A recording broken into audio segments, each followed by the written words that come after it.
Olá, seja muito bem-vinda, seja muito bem-vindo.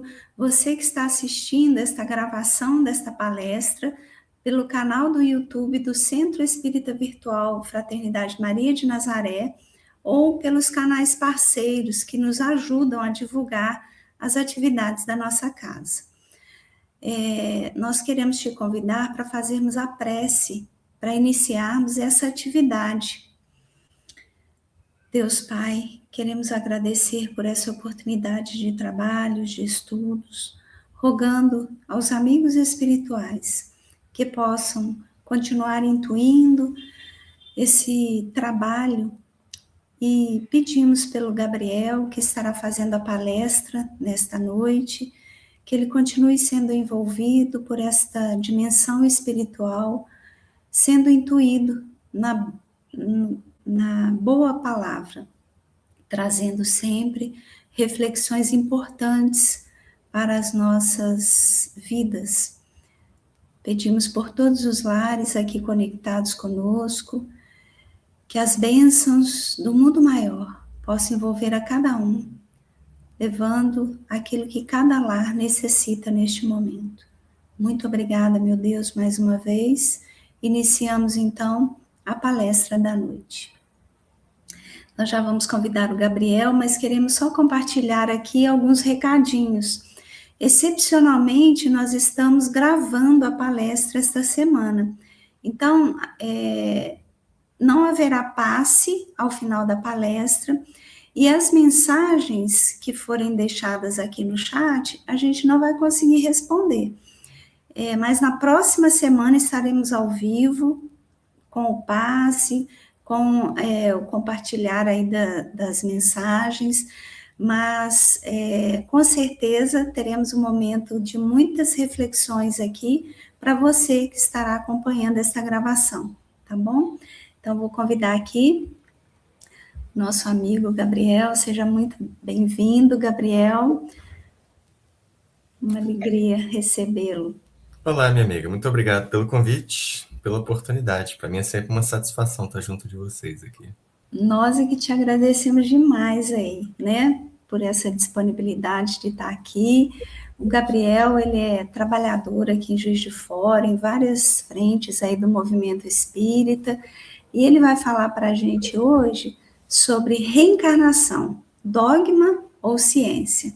Então, seja muito bem-vindo mais uma vez, estaremos aqui nos bastidores te acompanhando aí, tá bom? Obrigado, minha amiga.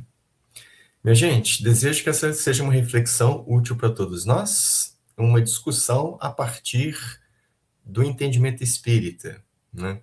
E eu coloquei como uma questão, né, mais que uma pergunta, uma questão, porque justamente no sentido de ajudar a provocar as reflexões. Se a reencarnação é um dogma ou uma ciência. Por que esse é um tema importante da gente discutir no meio espírita? Porque a reencarnação é uma das ideias centrais do espiritismo.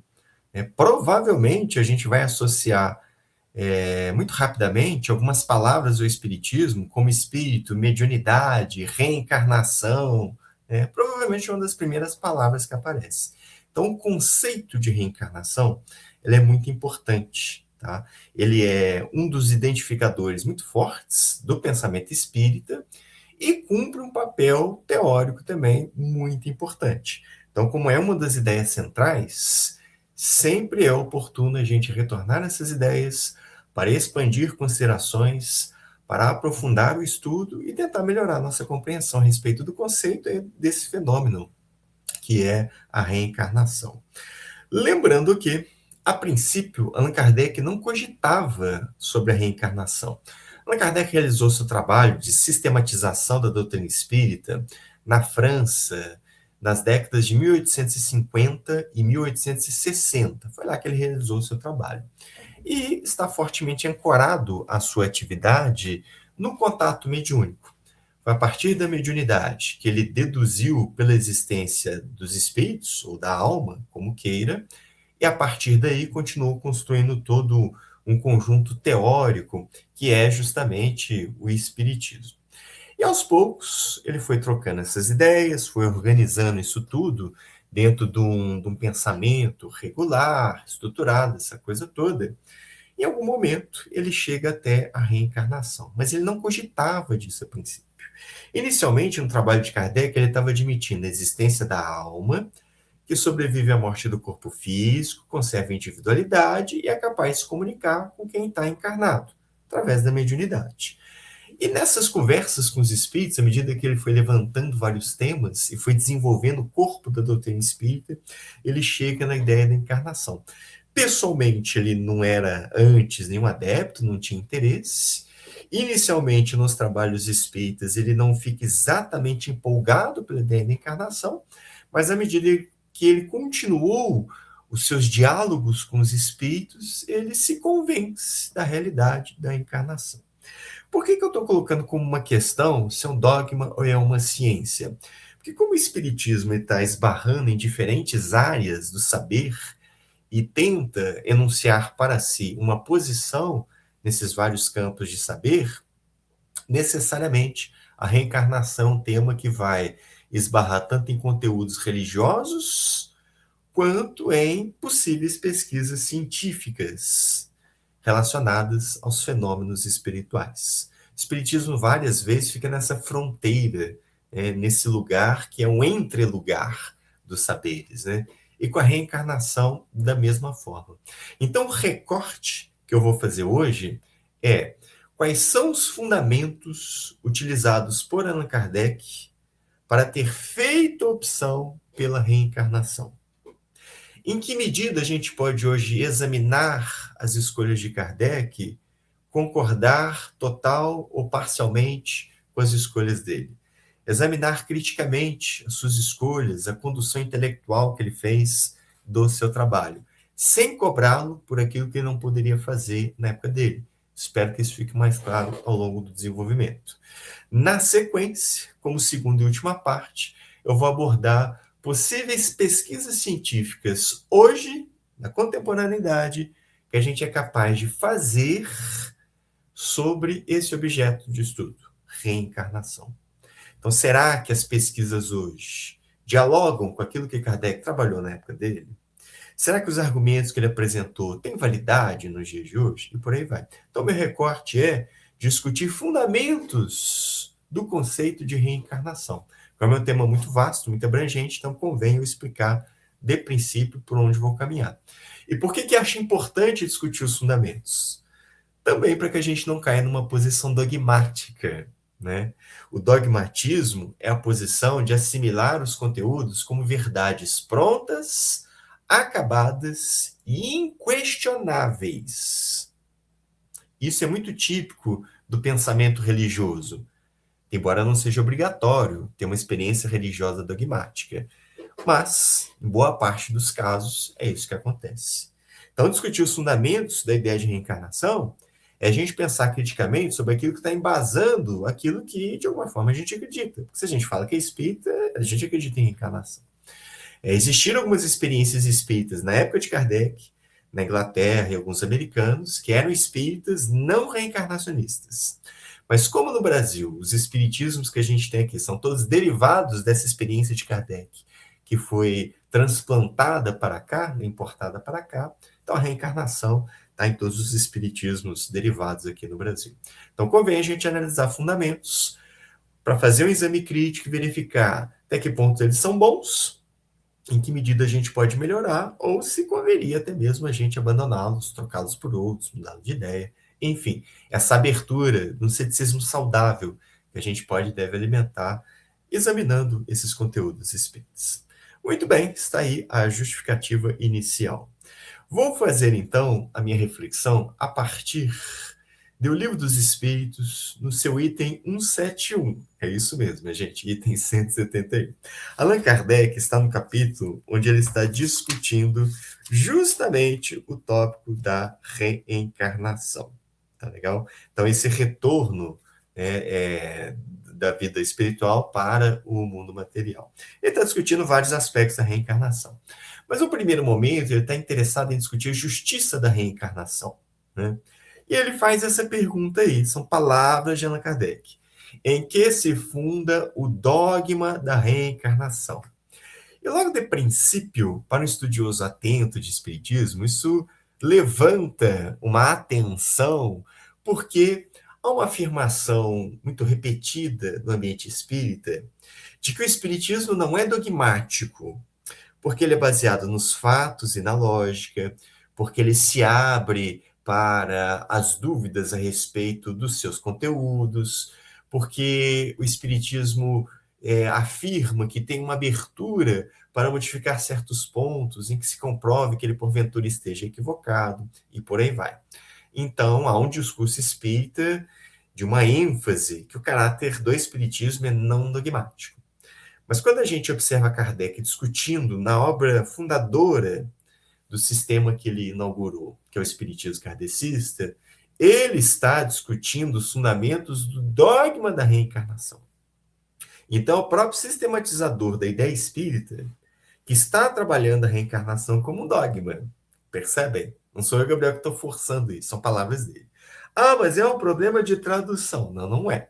Já conferi no francês, é dogma também.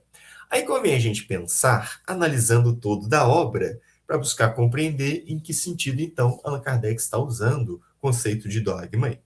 Me parece que a gente pode seguir na coerência desse pensamento aí. Kardec não propõe o espiritismo de forma dogmática. Então não faz sentido interpretar a palavra dogma aí no sentido mais usual, mais comum desse conceito, que é uma ideia de uma racionalidade castrada, restrita, apegada a verdades doutrinais inquestionáveis e que é até considerada heresia, pecado, questioná-las. Acredito que o conjunto da obra de Allan Kardec deixa claro que ele não está usando dogma nesse sentido, pegando o conjunto da obra. Além disso, convido você a fazer uma breve pesquisa, que eu já fiz também, de verificar que em vários momentos posteriores a esta questão que a gente está discutindo, quando Allan Kardec trata da reencarnação, ele torna a tratá-la dentro do conceito de dogma. Um item muito importante que discute esse assunto aqui, que é uma dissertação, é o item 222 do Livro dos Espíritos, onde ele faz considerações sobre a pluralidade das existências. Ele começa dizendo de cara isso, primeiro parágrafo, primeira frase do primeiro parágrafo desse texto. O dogma da reencarnação, dizem certas pessoas, não é novo, pois foi tomado de Pitágoras. Ele desenvolve o raciocínio. Segundo parágrafo, os espíritos ensinando o dogma da pluralidade das existências corporais renovam, pois, uma doutrina que nasceu nas primeiras idades do mundo, etc. A gente pega um texto da Revista Espírita de 1864, Dissertações Espíritas.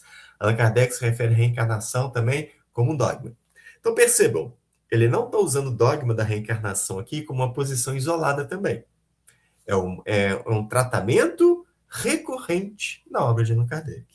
Então, vou juntar aqui os dois pontos do meu raciocínio. Analisando a obra como um todo, Allan Kardec defende uma postura não dogmática. E penso que ele teve um bom sucesso nisso. Buscando o entendimento aqui da reencarnação tratada como um dogma várias vezes, como é que a gente vai conciliar isso? Porque Allan Kardec está aceitando uma informação sem poder comprovar os princípios, sem poder fazer qualquer tipo de experiência para além da informação mediúnica. Então, ele está aceitando a reencarnação como um princípio de pensamento, que é lógico, que é aceitável, e é uma tese filosófica importante, diria eu, fundamental, para ele costurar toda a teoria espírita. Por isso, dogma. Ele está aceitando como um princípio que vai gerar explicações para as outras coisas. Mas ele, Kardec, no seu tempo, lugar, não é capaz de fazer estudos específicos da reencarnação para além de obter essa informação da boca, entre aspas, dos espíritos. Então, é dogma nesse sentido filosófico de uma ideia que permite gerar explicações para as outras coisas, mas essa ideia em si eu não consigo gerar explicações para elas, muito embora seja importante gerá-las. E aqui que eu chamo a atenção para a gente não ser anacrônico. Eu, Gabriel, hoje penso que Allan Kardec não tinha condições de fazer pesquisa sobre a reencarnação. Não havia conceitos desenvolvidos suficientes para isso, não havia ambiente cultural para isso, não havia desenvolvimento da sociologia, da estatística, de muitas outras ferramentas científicas, mesmo da psicologia, dentre outras. Não havia universidades organizadas da forma que a gente tem, etc, etc. Ele fez um trabalho sozinho, e a ênfase de Kardec foi estudar médiuns e mediunidades. E, a partir disso, obter conteúdos de natureza espiritual. Então, eu penso que a gente não deve ser anacrônico, não cobrar de Kardec baseado em valores que a gente tem hoje, valores e recursos, porque ele está na França de 1850, 60. Não tem eletricidade, é na base do telégrafo, ele está trabalhando sozinho, luz de vela, escrevendo com pena, né? Ele sozinho montando essa obra toda, enfim. Não vamos cobrar dele que não poderia oferecer. Então, acho que a gente tem que ser justo nesse tratamento com Allan Kardec. E aí a gente reconhece o que ele fez e parte daí para diante, reconhece limites e possibilidades e toca fazendo o que é possível nos dias de hoje. Então, na minha interpretação, eu estou usando o dogma por causa disso. Estou aceitando como princípio de explicação. O início da resposta dos espíritos, que conversaram com ele desse tópico, mostra para gente o raciocínio de Kardec. Eu coloquei, tá vendo, em verde, para quem está acompanhando visualmente, né? Eu coloquei em verde as palavras dogma, justiça de Deus e revelação. Estou destacando elas porque são as mais importantes. Então, Allan Kardec está perguntando, e que se funda o dogma da reencarnação? Resposta dos espíritos: na justiça de Deus e na revelação, pois incessantemente repetimos, o bom Pai deixa sempre aberta a seus filhos uma porta para arrependimento. A resposta prossegue, ela não é muito longa, tem mais umas 2 frases, e depois tem um comentário extenso de Kardec com 6 parágrafos, mais ou menos. Tá? Estou chamando a atenção para isso. Percebam que Allan Kardec acha oportuna a reencarnação, porque, primeiro, a ideia de revelação para ele significa o quê? Os espíritos podem ser agentes que mostram conteúdos sobre a vida espiritual. Allan Kardec defende essa posição. E se nós adotarmos critérios como, por exemplo, uso da razão para examinar as comunicações, esse ditado aqui, esse conteúdo, contradiz um conteúdo científico bem estabelecido, então devo rejeitá-lo. Analisar a lógica do que está sendo colocado, analisar a linguagem, por aí vai. Outro critério proposto por Kardec, tentar estabelecer um consenso entre diferentes espíritos que são considerados de confiança através de reuniões mediúnicas consideradas sérias. Veja que é um pouco escorregadio, é difícil, né? Porque ele dá com o elemento espiritual, ele dá com o elemento humano. Então, descobrir metodologias boas para estudar esse fenômeno é difícil para chuchu. E Allan Kardec enfrentou essas dificuldades, e que a gente enfrenta hoje também. Então, a ideia de revelação, o que Allan Kardec está dizendo? Que estou aceitando a reencarnação convencido pelo consenso de certos espíritos que eu estou conversando, por ver uma lógica nesse discurso. Porque Allan Kardec discute também, convido vocês a lerem isso, que nem todos os espíritos ensinaram sobre a reencarnação. Não foi consenso no sentido de universalidade, de todos os espíritos que ele, Kardec, teve acesso na época dele, defenderem o conceito de reencarnação. Isso não aconteceu. E Allan Kardec chega a discutir isso, tá? Mas como é que eu vou admitir uma ideia que não são todos os espíritos que estão ensinando? E aí vão ter argumentos e tal, olha, às vezes pode ser o interesse do local que o espírito está comunicando, às vezes pode ser ignorância do espírito, etc. E Allan Kardec fica convencido desses argumentos. Por isso que ele trata como uma revelação, no sentido espírita da palavra. Os diálogos com os espíritos colocam isso, e ao analisar a lógica, dialogar com os espíritos, colocar um contraditório, Kardec ficou convencido de que é uma ideia consistente, e abraçou essa ideia. E a partir daí é muito importante, porque a justiça de Deus, segundo o espiritismo kardecista, se utiliza da reencarnação para costurar toda a sua estrutura, toda a sua argumentação. Porque quando vai se falar nas consequências das ações morais, a reencarnação cumpre um papel importantíssimo. Porque nem tudo aquilo que a gente faz na presente encarnação, as consequências surgem na mesma reencarnação. Então, Allan Kardec vai defender o seguinte: essas consequências aparecem, se não na mesma encarnação, necessariamente no retorno ao mundo espiritual, algumas consequências já aparecem, e também em outras reencarnações, porque ele vai trazer um outro elemento chave aqui para construir a sua interpretação. A reencarnação serve para conceber a justiça de Deus no paradigma espírita e serve também para fechar a explicação da posição que ele defende da lei de progresso. Segundo o entendimento espírita, nós espíritos somos perfectíveis. Isso quer dizer, fomos criados simples e ignorantes, mas temos a capacidade inata de desenvolvermos moralmente e intelectualmente. E Allan Kardec vai defender o seguinte, que apenas a encarnação, uma vida material, é insuficiente para a plenitude desse desenvolvimento. Então é necessária a reencarnação. E aí entra outra questão. Mas espera aí, o espírito progride no mundo espiritual? Eu sei que não é nosso tema específico, mas está dialogando com os argumentos colocados aqui. O espírito pode progredir no mundo espiritual? Sim, esse é o entendimento. Allan Kardec pergunta, então, bom, se eu posso progredir no mundo espiritual, por que raios reencarnar? E os espíritos vão argumentar sobre isso. O principal argumento deles é o esquecimento do passado, esquecimento temporário, que tem vantagens, que facilitam o indivíduo renovar-se, predispor-se, né, muitas vezes a recuperar, se reequilibrar em ações ruins que ele tenha praticado.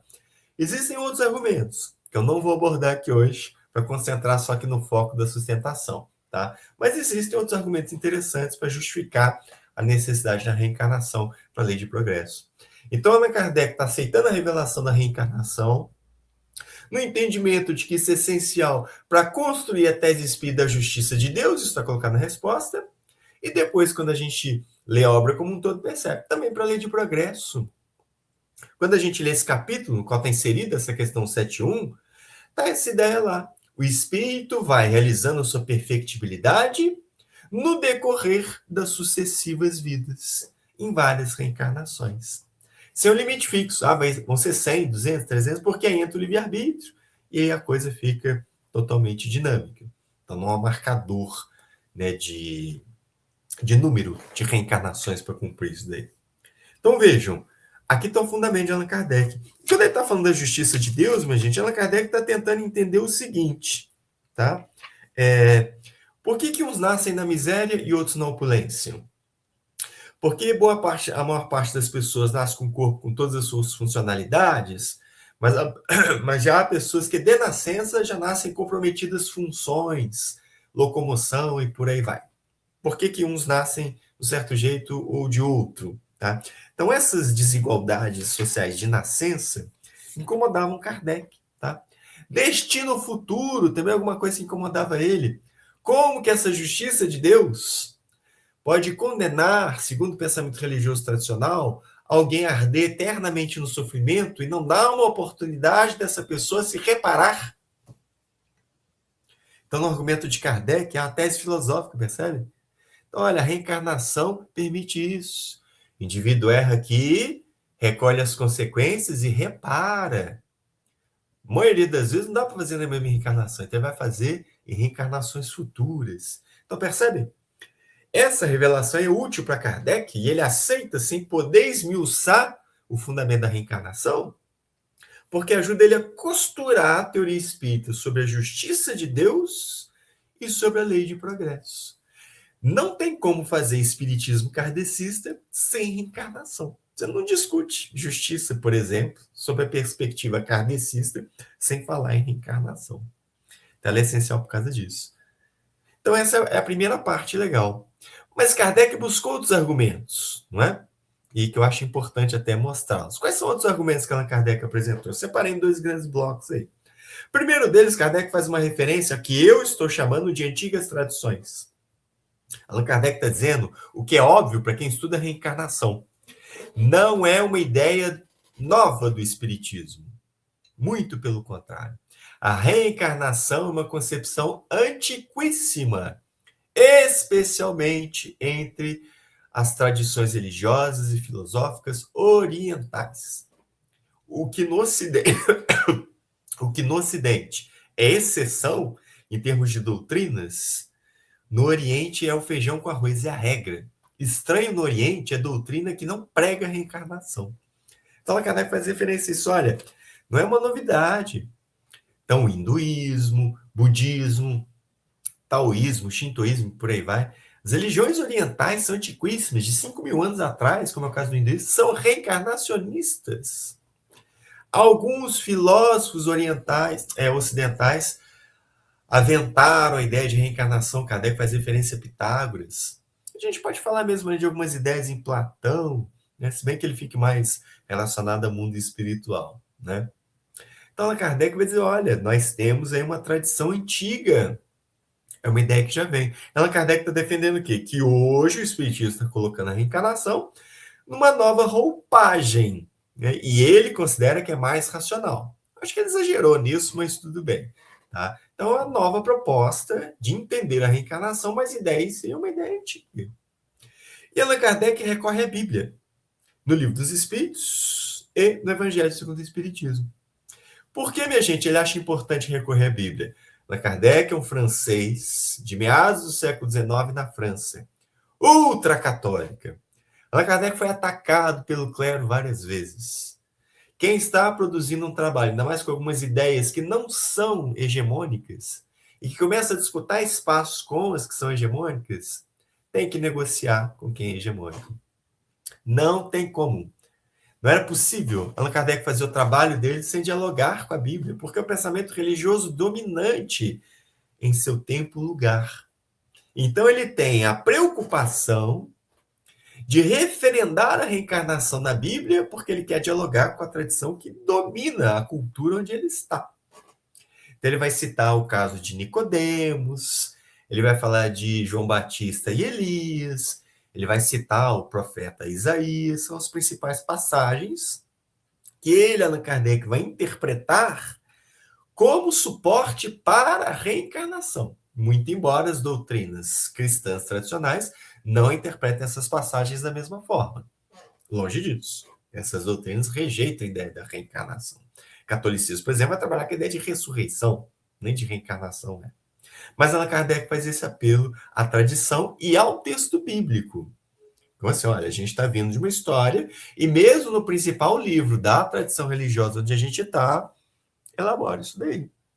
E Allan Kardec propõe, já que ele está trabalhando a reencarnação sob o viés filosófico-religioso e não empírico, ele propõe uma análise racional dessa sua tese filosófica. E ele vai atacar em dois grandes flancos que eu acho interessante. Ele vai discutir sobre ideias e habilidades inatas e sobre inclinações morais de nascença. Quais são os argumentos de Kardec, minha gente? Estão desenvolvidos no Livro dos Espíritos. Insisto, questão 222, o item 222, tá? Ele descreve longamente o seu raciocínio. Tá? Allan Kardec defende a posição de que se o indivíduo tem desenvolvido habilidades desde tenra idade e algumas ideias, onde você consegue perceber na observação dessa criança e do ambiente onde ela é criada, que não é fruto da educação, que não é acesso a produtos culturais, Allan Kardec defende o seguinte: se Deus é justo, o indivíduo desenvolveu essas habilidades e tem essas ideias. E se Deus é justo, se ele tem isso, não brotou com ele não foi criado agora com essas habilidades, porque seria injusto criar os outros sem. Ele desenvolveu essas habilidades. Se não houve tempo na presente vida, Allan Kardec faz o raciocínio retroativo. Bom, ele desenvolveu a encarnação anterior. É um argumento filosófico para sustentar a ideia de reencarnação, observar ideias e habilidades inatas. E é claro, minha gente, que aqui a gente entra num território de múltiplas explicações.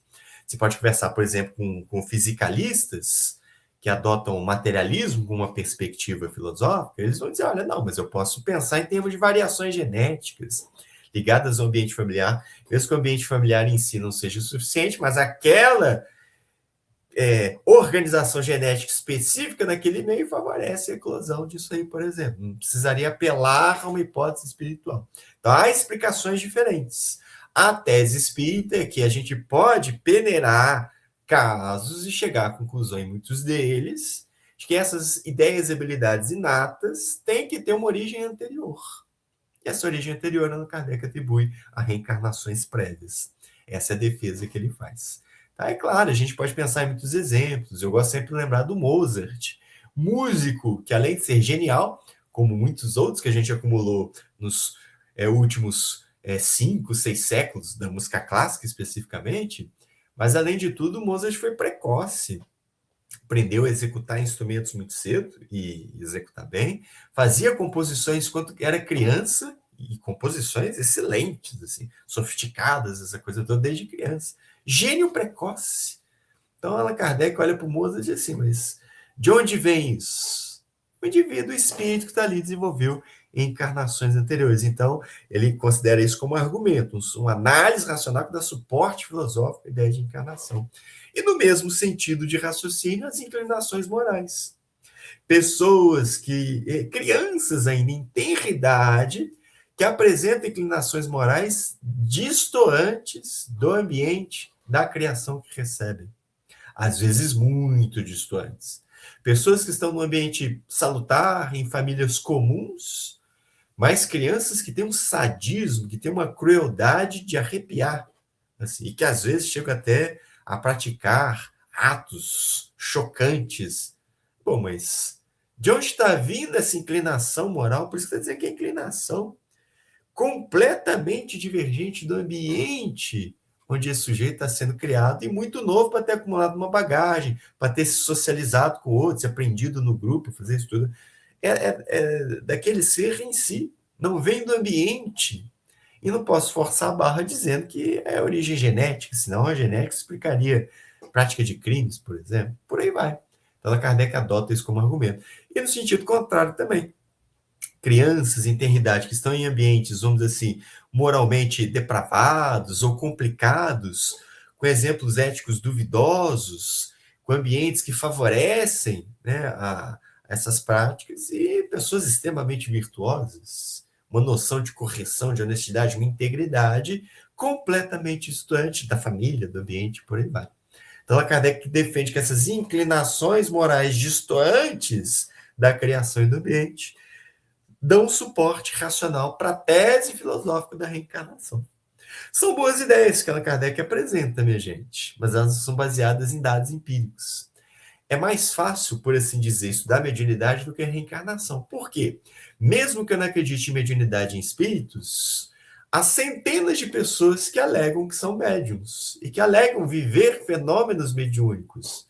Então, mesmo que eu seja cético, eu tenho uns montes para estudar, para fazer pesquisa. E de todos os tipos possíveis, desde analisar cartas psicografadas, a mapear o funcionamento cerebral de médium durante o transe e por aí vai. Reencarnação, como é que a gente faz? Percebe? É outros 500. Não tem uma câmera material espiritual que vai falar, o espírito desencarnou, estou filmando o espírito saindo do corpo, a gente faz o reality show dele no mundo espiritual, está filmando ele todos os dias, para não ficar chato, em pouco mais de um ano ele decide voltar, a gente está filmando o espírito retornar, tá? Aí a gente viu ele se ligar ao corpo e tal, tá? A gente não tem essa ferramenta. Por enquanto não tem, sei lá, do futuro, né? Como é que a gente faz, então? É inviável estudar cientificamente a reencarnação? Científico nesse sentido. Ter uma metodologia rigorosa, conseguir fazer, né, uma abordagem para testar se essa é uma boa tese ou não. E a resposta é que sim. Desde a década de 60 do século passado, né, a comunidade científica, ou parte dela, tem desenvolvido pesquisas científicas sobre reencarnação. Estou deixando aí na imagem a capa de um livro que eu gosto bastante, é muito interessante, com a vantagem de que, além do livro, essa história está na internet, está aqui no YouTube com muita facilidade. Tá? Esse livro à volta, estou até com a edição impressa aqui também, que é a história desse garotinho aí, que se lembra, isso é no início dos anos 2000, tá? Garotinho que está se lembrando, primeiro ele tem pesadelos com aviões, com guerra e tal, Segunda Guerra Mundial, e depois, está de vigília, ele começa a falar de um monte de lembranças que tem a respeito de um aviador que ele foi norte-americano na Segunda Guerra Mundial. O garoto nasceu nos Estados Unidos e o piloto também era dos Estados Unidos. Na parte inferior da capa tá até uma foto aí do piloto, né, de avião. E esse garotinho começa a se lembrar e dá o nome, né? James Huston Jr. e tal. Então, sua reencarnação desse sujeito, desse, os dois chamam James, que é interessante, a reencarnação seguinte. E os pais ficam cismados e começam a investigar. Uma investigação que dura alguns anos, porque o garotinho manifestou essas recordações, essas memórias por alguns anos. E os pais ficaram muito cismados, foram atrás e tal, gerou quiprocó em família, um monte de coisa e tal, mas investigaram com a rigorosidade absurda que o pai era extremamente cético com essa hipótese, até chegar num ponto que os pais se convenceram de que o seu garotinho era de fato a reencarnação desse piloto, porque ele deu tantas informações sobre aviões, sobre apelidos de companheiros, onde que ele morreu, como que foi a batalha, detalhes do seu avião, a tal ponto que no final da jornada deles, depois de pesquisar exaustivamente alguns anos, os pais, eles levam o menino no Japão, numa região no mar, próxima do Japão, onde ele alega, né, ter morrido, que o avião dele foi atingido e ele caiu ali no mar. E essa cena tem na internet uma coisa impressionante, que já tem todo esse processo, né, dos pais investigarem e tal, e ficarem convencidos. Eles levam ele numa viagem, vai lá e tal. O garoto tem uma crise de choro, assim, extremamente emocionado, né? E o pai dirige algumas palavras, vamos dizer assim, como se fosse um velório, né? Um luto ali para fechar aquela situação, e eles jogam algumas rosas ali. O garoto se alivia, né? Daquela super emocionado e tal, emocionadíssimo. E depois ele toca a vida e tal, e aquilo deixa de ser um fator emocional relevante, e quando ele vai adultecendo e tal, aquilo modifica a importância na vida de todos eles, né? É muito impressionante. Por que eu estou citando esse caso? E primeiro, se você se interessar, buscar esse livro, que está traduzido como A Volta, e a história dele tem na internet, então se encontra disponível facilmente, porque as pesquisas científicas sobre reencarnação vão se utilizar de casos como esses que estão expostos aí no livro. É a maneira que a gente tem hoje de fazer ciência da reencarnação.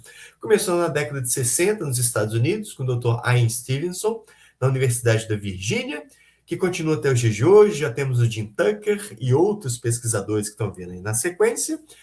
E a metodologia tem que ser adaptada ao objeto de estudo. Ou seja, não dá para fazer estudo de reencarnação como se estuda objetos físicos, né? Estou segurando uma borracha aqui na minha mão, estou deixando ela cair. Eu posso repetir esse gesto aqui quantas vezes eu quiser, para ser estatisticamente relevante. Posso colocar um aparato aqui para conter a queda, posso colocar uma régua do lado, ter um cronômetro sofisticado para medir o tempo de queda, posso repetir isso, aplicar ferramentas estatísticas e calcular a aceleração da gravidade, de acordo com essa teoria física. Mas eu posso submeter a borracha repetidas vezes a essa experiência laboratorial. No caso da reencarnação, tem que fazer isso. Então a gente depende da manifestação dessas lembranças. E aí a ciência vai usar esse termo aí. Alegadas recordações espontâneas de supostas vidas passadas. Se você é espírita e está assistindo, não fique chateado. Nós já somos crentes espíritas. A gente abraçou a reencarnação. Para a gente não está alegado. Está lembrando mesmo. Não é suposta vida passada. Para a gente é. Mas veja, a gente está dentro do ambiente de pesquisa. Então a reencarnação é uma hipótese, não é uma crença. Allan Kardec, quando desenvolve a reencarnação ao longo de sua obra, já está adotando como um princípio, lembra? Está adotando como um dogma. Aceitei. Estou convencido. Trabalha a partir disso. As pesquisas científicas estão trabalhando na reencarnação como uma hipótese a ser verificada. Então, é suposta vida passada. Porque eu estou pesquisando se essa hipótese vale ou não. E está dizendo alegada porque eu tenho que investigar se essas recordações são verdadeiras. Então, é um tipo de pesquisa que é multidisciplinar.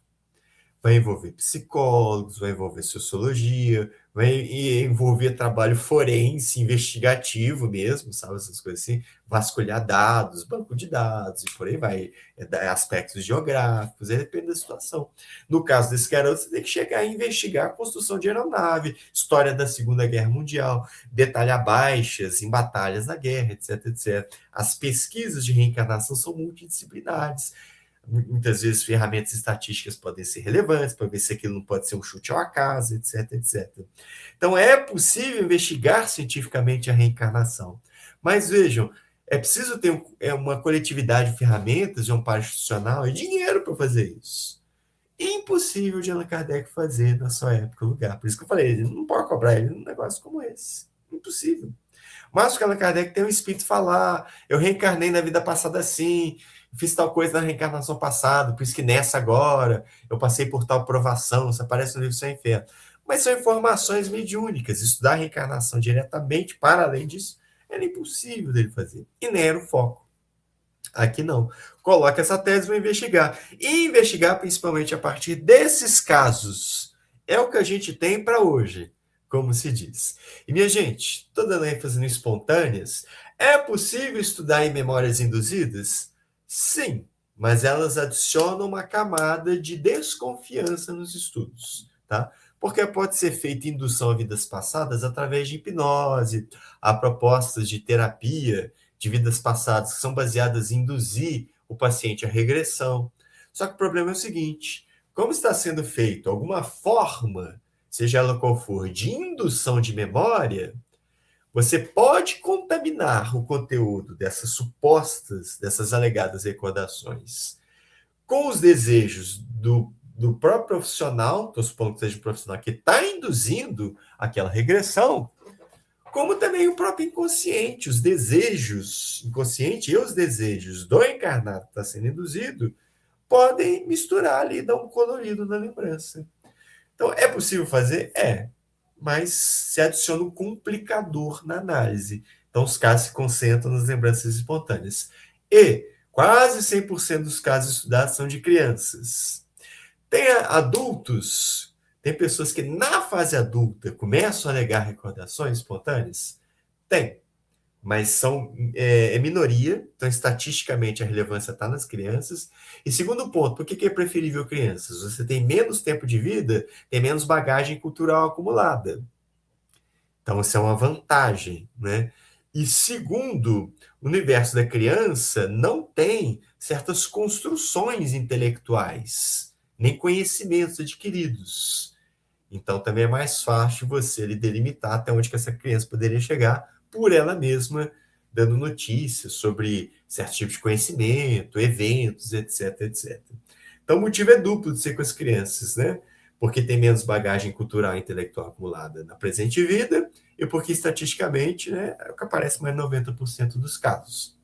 E vejam vocês, outras vantagens de estudar esses casos, coisa que Kardec não tinha como fazer na época dele. É possível pegar resultados de diferentes pesquisadores em diferentes culturas.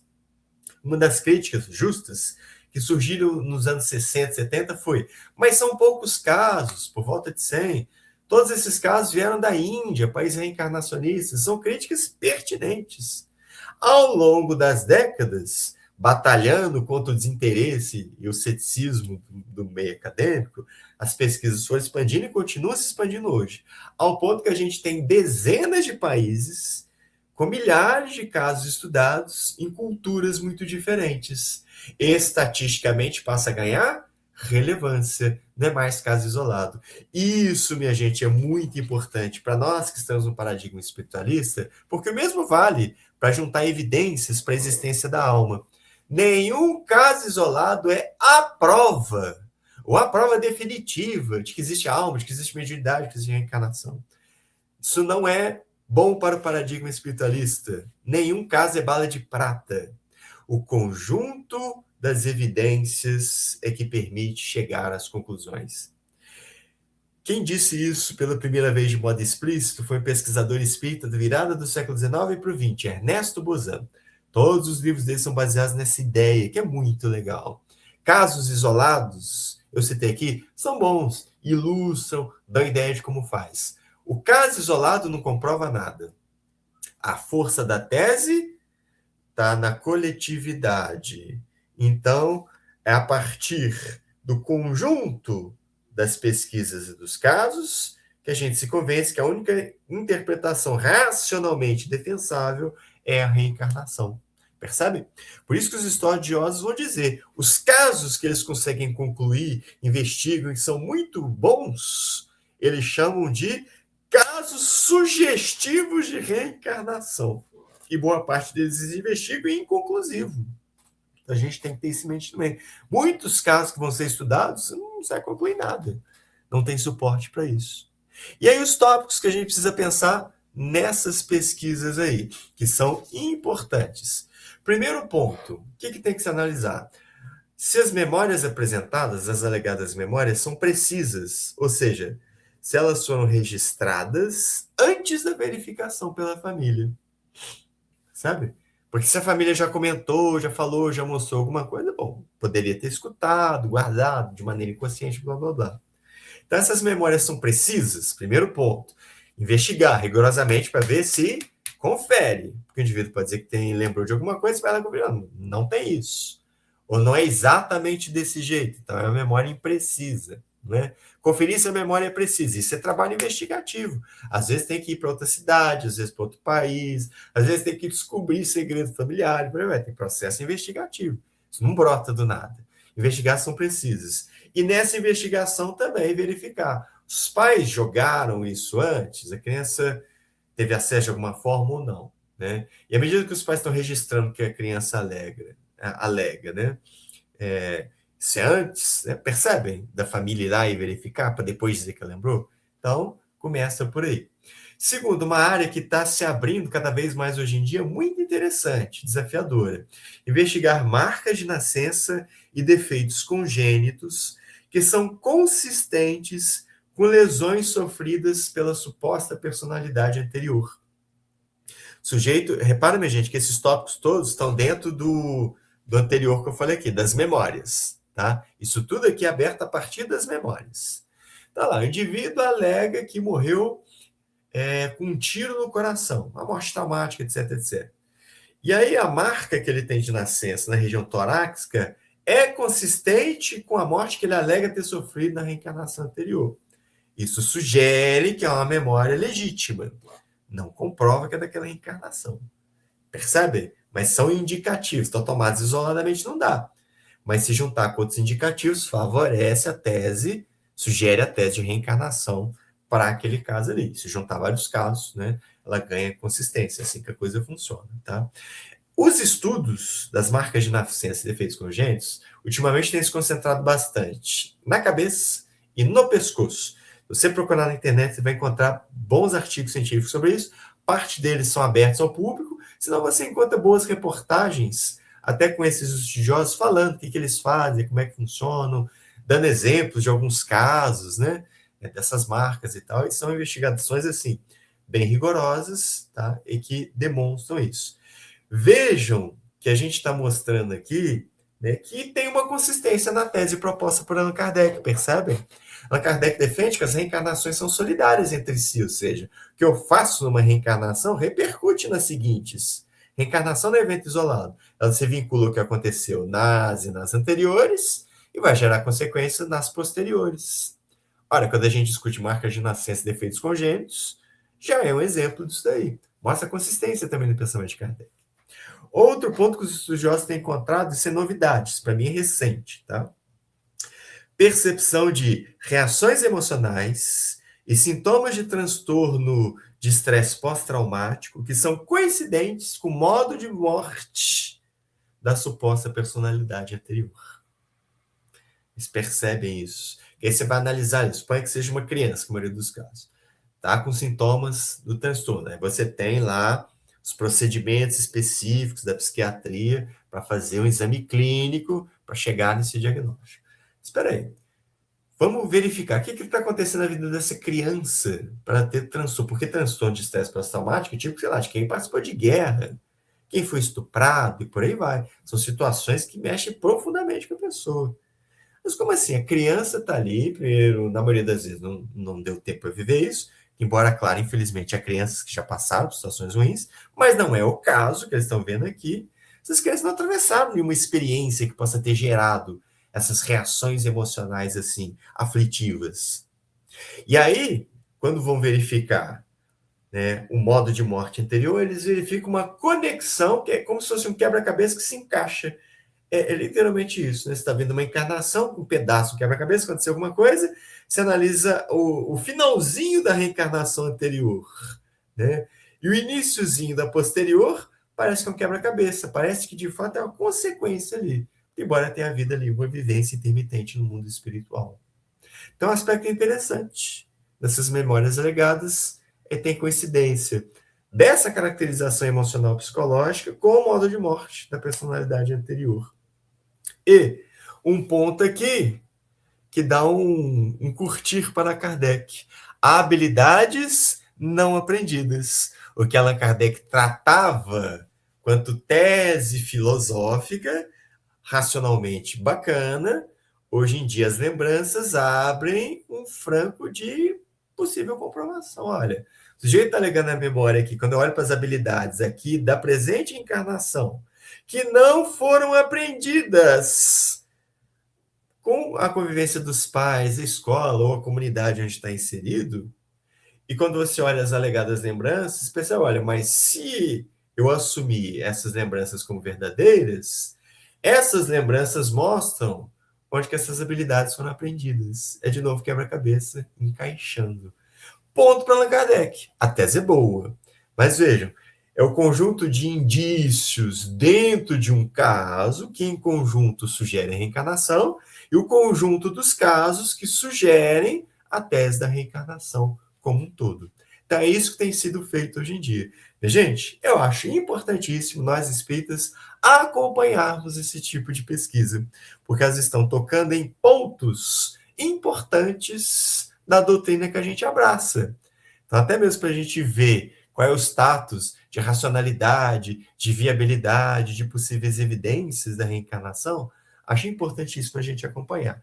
Sabendo que há processos, tem os casos bem-sucedidos, sugestivos, mas tem centenas de casos que são descartados porque, quando vai passando essas peneiras, vão sendo investigados, ou são considerados ruins mesmo, ou são inconclusivos. Então, tem isso em mente. E atenção, o que foi colocado aqui nesse último slide é num sentido. Sentido contrário não está sendo afirmado, cuidado com isso. Em nenhum momento está afirmando que todo mundo que nasce com marca de nascença ou defeito congênito teve tal estilo de morte ou tal situação na reencarnação anterior. Aqui está só no sentido. Nesses casos estudados, essas marcas, esses defeitos, nesses casos, estão ligados à reencarnação anterior. Não está se afirmando que todas as marcas e defeitos se ligam ao anterior. Muito cuidado com isso. Até porque, no meio espírita, tem uma mania que eu acho desgraçada, né? Que é a pessoa ficar dizendo o que aconteceu na vida anterior do outro sem ter dados para isso. Aconteceu alguma situação, algum sofrimento. Ah, mas o fulano fez isso na outra vida, tal coisa, blá, blá, blá. Você não sabe. Larga de ser linguarudo, porque você não sabe. Não tem fundamento para falar isso. E muito cuidado, porque além de ser um problema de lógica, a gente tem que respeitar as experiências e os sentimentos dos outros. Minha gente, é isso. É o meu resumão, é só o meu recorte. Desejo que seja útil para vocês. Para quem estiver assistindo aí depois, faz os comentários aí no vídeo, o que achou, se concorda, se discorda, né? Senta o chicote no que eu falei, né? Discorda de você, seu herege, né? Aproveita essa oportunidade. Ou traz outros elementos, né? Que eu não coloquei no meu recorte também, para acrescentar, enriquecer as reflexões. Muito obrigado, minha gente. Paz e bem. É isso, é isso. Então, Gabriel, mais uma vez a gente agradece muito, tá? Você tá aqui com a gente, a sua disponibilidade aí conosco, né? Seu carinho com a gente. E que você volte muitas e muitas vezes aqui conosco, tá bom? Com prazer, meu amigo. Então eu vou encerrar com a nossa prece final, agradecendo sempre ao Pai por estarmos aqui, né, nessa encarnação, burilando os nossos espíritos, agradecendo também pelo nosso dia.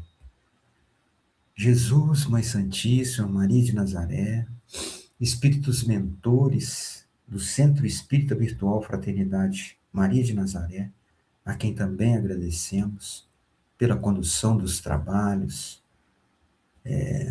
pelo amparo, pelas bênçãos. Que a Mãe Santíssima, Maria de Nazaré, abençoe todos os lares daqueles que irão assistir este estudo aí no nosso canal do YouTube, e que nós possamos estar juntos novamente no próximo domingo para mais uma atividade do Centro Espírita Virtual Fraternidade Maria de Nazaré, que é a palestra pública de domingo. e sempre. Agradecemos por tudo. Que assim seja.